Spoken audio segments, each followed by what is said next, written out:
है जैसे कि हमारे आसपास की ही घटना है। कहानी ऐसा है, कोई जी रहा है, कोई जी रहा होगा, कोई जी चुका होगा।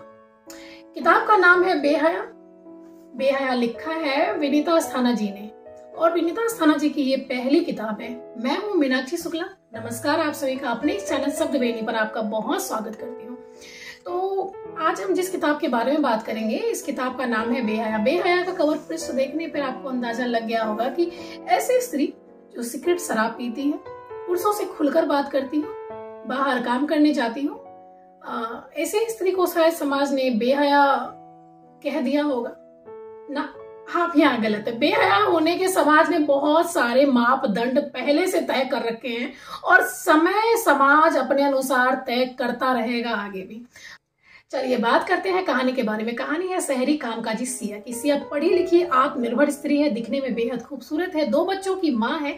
लेखिका ने सिया के दोहरे व्यक्तित्व को लिखा है, जहां एक और सिया का चरित्र ऑफिस में कठोर अनुशासनात्मक स्त्री का है, वहीं जो घर पर है अपने पति यश के मामले में परिवार की भलाई के लिए अत्याचार सहती हुई भावनात्मक रूप से कमजोर व मजबूर स्त्री का है।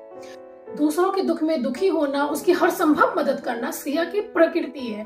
इसके एवज में सिया को मूल्य भी चुकाने पड़ते हैं, पर प्रकृति तो प्रकृति है। सिया मूल्य चुकाती है और हर बार खून के आंसू भी रोती है। सिया का पति यशवर्धन राठौर, जिसका स्वभाव शक्की और घमंडी है। शुरुआत में सिया और उसके पति यश के बीच में प्रेम होता है। बहुत ही खुशहाल, सुख सुविधाओं से भरा पूरा एक संसार भी होता है, जिसको देखकर दूसरे जलते हैं। तो यहीं पर विशेष का जो पुरुषवाद है, अहंकार, धीरे धीरे यश के मन में जहर घोलने लगता है। विशेष के बहकावे में आकर यश अपना ही घर जला डालता है, या यूं कहें कि यश के अंदर का जो पशु पुरुष है उसे उकसाने भर की देरी होती है। बात बात में शक करना, मारना, पीटना यश की आदत में है। जबरदस्ती करना तो आए दिन की बात हो जाती है। हैरत तो तब अधिक होती है पढ़ते हुए ये सोचकर कि यहाँ तो पढ़ी लिखी सिया के साथ मैरिटल रेप जैसी घटना घट गई। सिया जैसी स्त्री अपने स्वतंत्र निर्णय नहीं ले सकती, तो उन स्त्रियों के बारे में अनायास ही ख्याल उठता है कि जो अशिक्षित है, पराधीन है, जिसको अपने अधिकार तक मालूम नहीं है, उसका क्या हर्ष होता होगा।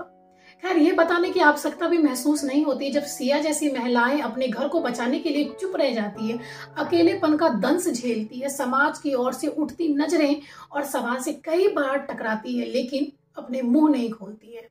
किताब में एक बात बड़ी अच्छी लगी कि स्त्री विमर्श के नाम पर सिर्फ स्त्री की उन समस्याओं के बारे में बात नहीं की गई है, बल्कि उसके तह में जाकर उनके निदान को ढूंढने की कोशिश भी की गई है। ऐसी स्त्रियों का भी जिक्र आया है जो स्त्री होने के नाते दूसरी स्त्री के साथ कैसे गलत कर सकती है। तृष्णा, जिसे सिया ने संभाला और एक बार फिर से अपने ही घर को आग लगाने के लिए माचिस दे दी। जहाँ यशवर्धन जैसा इंसान है, वहाँ अभिज्ञान जैसे सच्चे लोग भी हैं। अभिज्ञान जो सिया के ऑफिस में काम करता है और धीरे धीरे सिया के प्रति आकर्षित हो उठता है, और उन दोनों के बीच एक प्लूटोनिक प्रेम होता है। प्लूटोनिक शब्द से ख्याल आया कि जिस तरह सिया को अर्थ ढूंढने पड़े थे कि प्लूटोनिक है क्या, मुझे भी अर्थ ढूंढना पड़ा। तो ऐसा प्रेम जिसमें देह नहीं है लेकिन दोस्ती से बहुत आगे है। तो अभिज्ञान और सिया के बीच में ऐसा ही प्रेम होता है। उन दोनों के बीच चुटीले संवाद जो होते हैं शहरी बेफिक्री को दर्शाता है। हालांकि भावनात्मक पक्ष थोड़ा कमजोर जरूर है। अगर हम यूं कहें तो पूरी कहानी में भावनात्मक पक्ष पे कुछ खास काम नहीं किया गया है, खरी खरी रिपोर्ट जैसी लगती है। लेकिन कहानी, चलिए हम कहानी के बारे में आगे चलते हैं। सीधे तौर पे अगर देखें तो किताब कोई बड़ी कहानी नहीं कह रही है, ना ही किसी बड़े घटनाक्रम का जिक्र है। भाषा बड़ी सतही मालूम होगी आपको। कहानी का भावनात्मक पक्ष कमजोर लगेगा। ठोस वास्तविकता का चित्रण कहानी का साहित्यिक पक्ष नहीं दिखाता है। लेकिन यही जहाँ कुछ भी नहीं दिखता, वहाँ बहुत बड़ी बड़ी बातें घट जाती है। यकीन मानिए, बिना लाग लपेट के कहानी चलती है और स्त्री विमर्श के उन मुद्दों पर बात करती है जो दिखता तो सभी को है, लेकिन कहता कोई नहीं। विनीता जी की बेहया थोड़ी आगे है, समस्या का समाधान देती है। किताब का चौथा संस्करण मेरे हाथ में है। इसका अर्थ है कि किताब अपनी पकड़ के साथ बराबर बनी हुई है। जनवरी 2021 में हिंद युग से आई थी ये किताब। बेहया विनीता अस्थाना जी को लेखिका के रूप में पहचान दिलाई, ये कहना गलत नहीं होगा। और कुल 155 पेज हैं इसमें, और 150 रुपए में आपको ये ऑफर प्राइस पे हमेशा अवेलेबल मिलेंगे। चूंकि किताब का मूल्य 199 रुपए है, तो स्त्री विमर्श पर लिखी गई बेहया को आप जरूर पढ़ें। और मेरी ओर से विनीता अस्थाना जी को ढेरों शुभकामनाएं। मैं मीनाक्षी शुक्ला, हमें इजाजत दीजिए। अगर आपको हमारी समीक्षा अच्छी लगी और आप किस किताब के बारे में बात करना चाहते तो हमें जरूर कमेंट करें। अगर आप हमारे चैनल पे नए हैं तो लाइक, कमेंट, शेयर, सब्सक्राइब भी जरूर कीजिएगा, हमें बहुत अच्छा लगेगा। बहुत धन्यवाद आपका।